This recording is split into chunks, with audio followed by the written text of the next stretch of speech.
Hello makers and welcome to Spectiva Studios. It's so nice to have you here.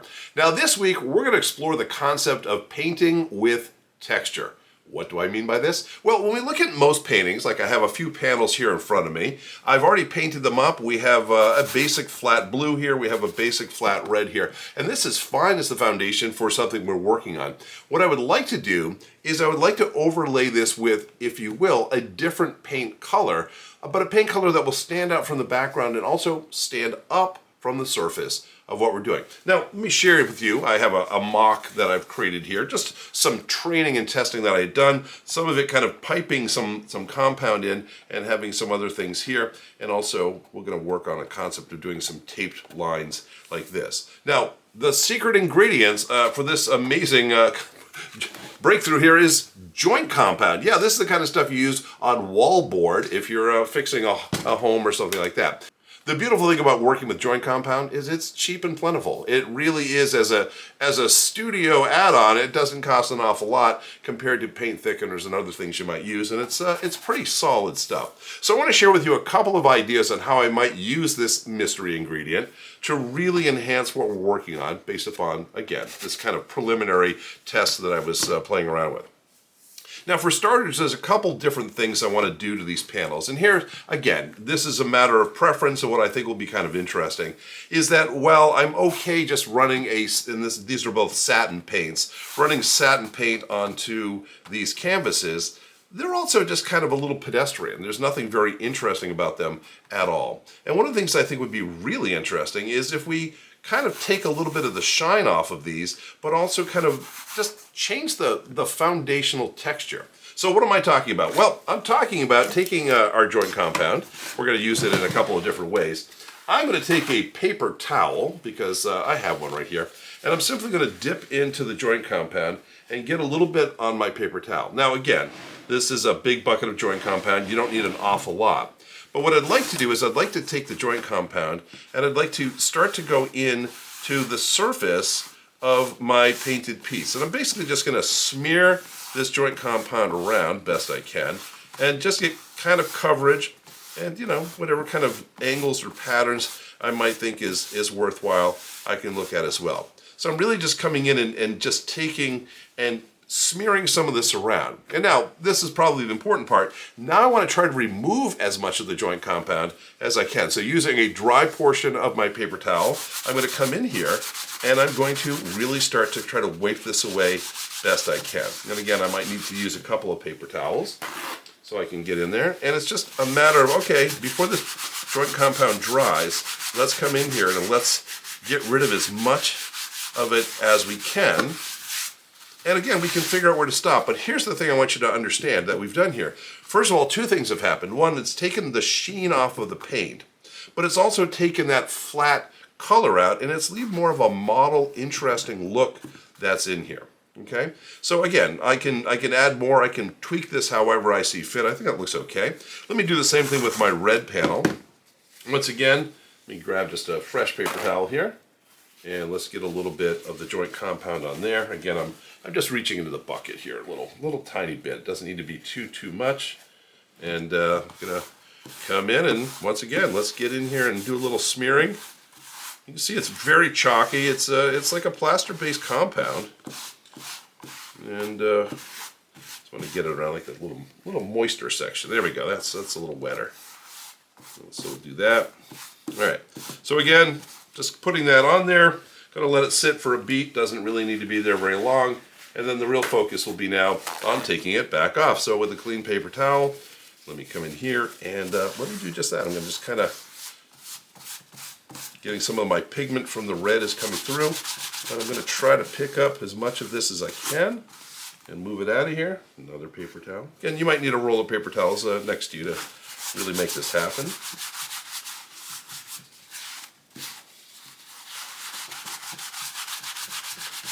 It's getting there, and I think one more should get us back to, again, I don't want there to be too much frost. That's how I really think of this. It's like we're frosting this panel here. But by going in and kind of obscuring as much of the direct white as I can, a little bit more. And you can see it's also picking up some of the pigment from the paint. And it ends up giving it a little bit of more of a distressed look which can be really interesting. And it just also takes that shine off. So again, the main thing for me is the capability of being able to make these panels look a little bit interesting already, even though we haven't really created any additional elements on them to bring the art out, right? There's a certain amount of art in themselves already. Now, I'm going to let the joint compound dry over time, but one of the things I want to think about is how do I get to a point where I can start painting with joint compound and a little bit of pigment wrapped into it. So that's one of the things we're going to do next. I want to be able to come in here, and that's what happened here, is I said, all right, let me just go and mask off some areas using tape, and let me just use a paintbrush and paint into that area this joint compound with a slightly different color so it stands out. And you can see it comes in pretty well. It pops nicely. But one of the things I also like about this stuff is down. It is not going anywhere. I can try to peel this up. It's, well, oh, I got a piece up, but I had to work really hard to do that. Okay. So the thing is I'm not going to worry about these pieces falling off because that's not going to happen. Now what I want to do here is I want to be able to take these two pieces. I'm going to have a slightly red tinged joint compound that will sit on top of this to pop out a little more pink, and this was going to be the similar type of blue for this. And it's going to be companion pieces that might hang together or close by. And also I want to be able to work on the spacing of these. Again, this is a bold experiment. I'm going to be working with some different taping mechanisms to allow me to create a little bit more tightness between these different elements when I put them down. And what I'm going to do is I'm going to take a break now. I'm going to go in, I'm going to do some taping on these canvases, and when we get back, I'll show you really what I have planned here and how we can proceed from that point. See you in a moment. All right, welcome back. Now, what I've been doing during my downtime here is I've been taping up my panels, and I have them here in front of me. And for this, I've just used a detailing tape that I have. This is 1/4 inch. Think of it like just a very narrow roll of masking tape, as it were. And you can buy it in different increments. I have some that are very, very thin. I don't know if you can see that, but it's crazy thin if you need to have that as a spacer. So I'm just using something that's going to give me 1/4 inch, and I've created a bit of a grid here. Now the plan here is to come in these different rectangles that have been created here is to paint onto those with a compound solution. So I want to take joint compound, mix a little bit of paint into it, and then really use this as the paint, if you will, that I'm going to surface this with. And once it dries and I remove all of my masking here, we're going to get the result we want. That is the master plan. So to make this happen, first of all, I need to have a place to mix up my different colors. I have 2 ramekins here, and let me get my joint compound back into motion here. And again, what I want to be able to do is just get some joint compound into these different ramekins. I'm just going to use one of my older paintbrushes here to kind of dig away and get some of this content out. Now again, how much of this I'm going to need is going to depend upon how much I plan on painting onto here. I have a fair amount of area to cover, so it doesn't have to be too little, but it also doesn't have to be crazy amounts. That's probably plenty per ramekin. Okay. Again, I'm going to be using this as, in essence, a thick paint for the purposes of what I'm doing here. So let me just get that in there as well. And again, I'm finding the inner core here because it's been sitting around for a while, for a few months as it were, and I can get something that's going to work a little bit better. There we go. So that is going to be my 2 different colors. Now in this scenario, I'm working with some the same paint that I used when I painted my panels. And I'm going to use these colors and mix it in with the white. So it should make a much lighter version of it. More of a pink for the red and a light blue for the blue. And I can tone it however I want. I'll get rid of my joint compound for now. I can certainly add more if I need to. But the goal right now is just to grab my different paint colors, and I'm going to just tip a little in. It doesn't have to be super exact. I'm just going to add a little bit to get started. And if I want to make it a little bit richer after I mix it up, I can do that as well. So let me just grab my paintbrush here. And again, I'm just going to come in here and I'm mixing the paint and the joint compound together. And what this is going to allow me to do, of course, is to have something that is actually going to dry pretty hard, and the color in it is pretty steadfast. It's going to look pretty good. It doesn't fade, it doesn't bleach, it stays right where you put it, basically. Now I want to make sure when I come in here that I reach into the corners, and if there's any of the white joint compound still in there, that it will it will be picked up and blended in. So there it is. I have a pinker color, as it were. And let me do the same thing over here for this blue. Let me grab another paintbrush to do a little bit of stirring. And I'm just gonna drop a blob. And this is just a standard acrylic paint. This is a fairly affordable acrylic paint at that. And it is, in this case, it is a satin finish paint. But once we mix it into the joint compound, not a lot of satin on that. This is going to be much more of kind of a matte, chalky finish, if you will. So we're going to get some interesting results. So once again, let me come in here, and I'll move this out of the way, and let's just get that white blended into our blue here, and get our colors.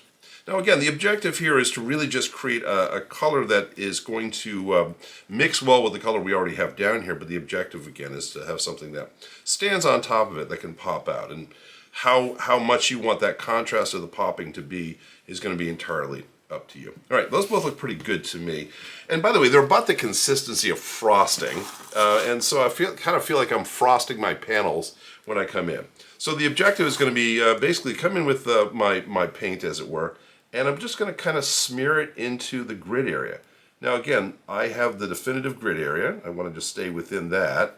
But as I smear this around, and again, I'm going to just put it on top of my tape. I want to come into these different areas, and I want to just kind of get this frosted across these different elements, these different taped areas. And so come in here to do that. Let's get this from this side and this side. And it's okay to take your time. This stuff is not going to set up crazy fast. It will dry within, the next hour or so. But it's going to be an opportunity to come in here right now and just get your paintbrush covering all of those different rectangles, those different areas. Now, I haven't tried using something like a squeegee or a palette knife to scrape the stuff across, although I believe that would work as well. One of the things I'm trying to do is create a little bit of relief. I want these different squares to, when the joint compound is dry, I want these to be raised. I want this to be a little bit above what is currently, the paint layer. And I think I can do that. Again, once I have everything covered, now it's just a matter of coming in and saying, all right, let's kind of smooth this all out, and we'll create some consistency in the depth of the paint. I hope you can see kind of what's going on here. We're going to be able to make that happen. And again, I might clean my brush a little bit here and just smooth it back. Smooth it back. So that's really what we're doing. Hopefully you can see that. We frosted this thing, and it's going to be ready to go. So I'm going to leave that to dry. Let me just swap that out for the blue one. And it's going to be a similar process. Now again, different color frosting. This one's blueberry, just saying. And let's come in here and let's do the same thing. Let's get our paint into each one of these different squares that we want to cover. And we're going to smear it in here. Same thing, frosting our painting. And again, this is, the beautiful thing about making art is it's an opportunity to be creative. It's an opportunity to be connected with what you're working on. There's a certain meditative aspect to some of these things, because at the end of the day, you don't have to spend a lot of time and attention, on this. You can kind of put it on auto drive, right? And just be able to say, fill that in, be with your thoughts. Again, one of the wonderful things, at least my experience about being an artist, is it does give me an opportunity to have an outlet for just dealing with head trash, right? And my life is not horrible. I'm not going to lie. I lead a pretty good life. But I'll be honest with you, like a lot of you, my day job is stressful. My day job is complicated and difficult at times. And so it's nice to be able to have an alternative in your life where you can sit down and say, I'm just going to work on something that focuses on creativity. It doesn't have to be right. It doesn't have to be wrong. And I'm going to feel it. Again, I love to experiment with this. I like to see what the results are. And if it turns out not to be as good as I want it to be, I've learned something along the way, and I can try something different the next time. So, again, there's nothing in here that says you have to do it a certain way. It really comes down to feel it.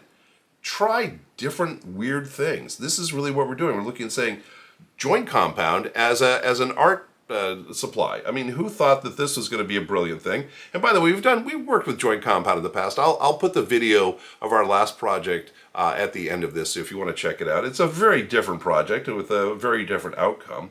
But again, this is one of the things I love about being an artist, is that you can say, hey, what happens if we try this? What will the results be? What kind of thing are we going to come up with? So there we are. Now, one of the considerations is removing my tape. And here's something to consider. Let's go back to the red one here. So what I've done is I've come in here and I have laid tape over tape over tape. Now, I happen to know because I can see here that these tape lines here went down first, and then I laid tape over them. One of the things I'm going to want to do is remove this tape before the joint compound sets really hard, because once that happens, it's basically going to be all glued down, and that's not going to work. So I'm going to go underneath here, and I'm going to start springing the joint compound up the tape as best I can. Let's see if that's going to work for me. No, maybe not that one. Oh, that one went down first. All right, let me grab this one here. Again, you'll kind of be able to look at this and figure out what the order is. So there, I'm going to come through, I'm going to pull these off, and it's going to take with it the joint compound that I don't want. And let's come in here on the next layer. Again, you might have to come in here and figure out where that gets started. Come on, you can do it. There we go. And let's pop that guy up. Nice, nice, nice, nice. And this is really the fun part for me. It's really the reveal, okay? I had an idea. Will this idea look good, or is it just going to be a hot mess, right? And by the way, I'm going to videotape my hot mess so I can show other people how bad something turned out. And oftentimes that happens. You're like, oh, that's not what I wanted. But so far I'm feeling kind of excited about what the results are showing me. So let me get back in here. Pull that up. There we go. There we go. And you can start to see, again, what I'm starting to see the results are these individual rectangles. And we're starting to see the marks that are showing up. And this is exciting. It's exciting stuff. So let me grab that. And that's actually because it's damp on the background now, because the joint compound is adding a little bit of moisture. The tape actually isn't sticking super well, so it's coming up really fast, which is great. But you can start to see that, and that is making me so happy, because I wanted to create something that really had that kind of an effect. Again, you know, the thing about abstract art is it can be abstract, and in this scenario, I just want something that's kind of allowed me to create sort of clean lines with those individual elements right in there. Couple more of these to go, and the reveal is turning out beautiful here. There we go, found it, and coming across. Oh my goodness, look at that. And last one, grab that, bring it across, and we have our nice clean lines. Now again, hopefully you can see that on the camera, but the results are as good as I had hoped they would be. Now this is still fairly wet, so I don't want to touch the surface, but I can see the individual elements. And again, there's some imperfections in here, there's some roughness, but I can see the texture. The fact that this is a color that's rising off the surface, it's a subtle thing, but the fact that I also distressed the background beforehand lets everything blend together pretty nicely. And you might try it a different way and get very different results. So that is the first one. Now I'm going to just take a few moments and unwrap the blue one, and when we get back I'll show you the results of both of those and talk about what we can do next. All right, welcome back. So we're almost there. We have just a few more of these masking tape lines to get rid of. Let's pull this one out here. There we go. There's one. This one over here will be the next one we need to release, as well as this here and this here. Now again, this was largely a bold exercise or an example of what you can do. I was really kind of testing the materials out. But when I put these together, they really do look like companion pieces because they were designed to be companion pieces. So if I want to hang these on the same wall together, maybe different walls, they look like they belong together as different things. Now, am I limited to doing this? Absolutely not. With masking tape, I can mask different shapes. I could find some stencils and create, if you will, circular patterns or curved lines. And again, using my joint compound solution, go and work with that as a layer to create, again, that relief, something that's going to stand above the surface a little bit and really dominate it, which is what we have in here. So I'm pleased with how these turned out. I might actually do a little cleanup here on aisle 5, but that's just a personal preference. But again, you don't know until you try things if they're going to work out. I'm happy with how these have turned out. Now, what I could do once these dry is, again, I could find a way to get a small canvas frame around these. These are the kinds of things that can hang, in your home, in a front hall somewhere, bathroom art, someplace where small format art would be welcome and really dress up an area. And of course, you can choose whatever colors you want. And if you wanted to say, hey, why don't we do the red on here and the blue on here as a cover, you could do that as well. So I want to just provide this to you with some insights. And again, when we're working with any of the things, especially in our labs here at Spectiva Studios, there's no such thing as wrong. We're always going to get a result, and what we do with that result is really going to matter to us in the long run. But for the most part, you'll have some bold experiments. Sometimes you'll have something that's great. Sometimes you'll say, well, I've learned something along the way. Anyway, that's all I wanted to share with you this week. And if you like what we did here, guess what? We drop a video every single week. I would love to have you as part of our growing community. We have a lot of people who are interested in abstract art. And so every week we like to talk about how to use new tools and, joint compound and just different methodologies to help you with your art exploration. So would love to have you be part of it. Please hit that subscribe button down below. And if you could do us a favor and hit the like, it allows YouTube to show our videos to more people. Yeah, we want that to happen as well. Anyway, thanks so much for being here. I really appreciate your time. I'm Spider, and I'll see you next time.